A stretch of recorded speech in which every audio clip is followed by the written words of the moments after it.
أنوار التنزيل.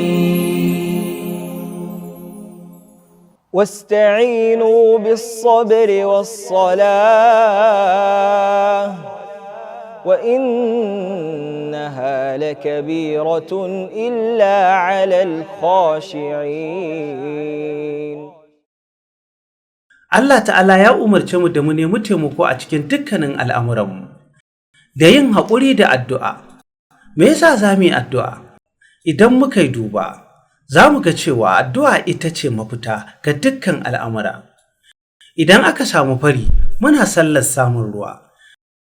Idan rana ta yi husufi, muna yin sallar husufi.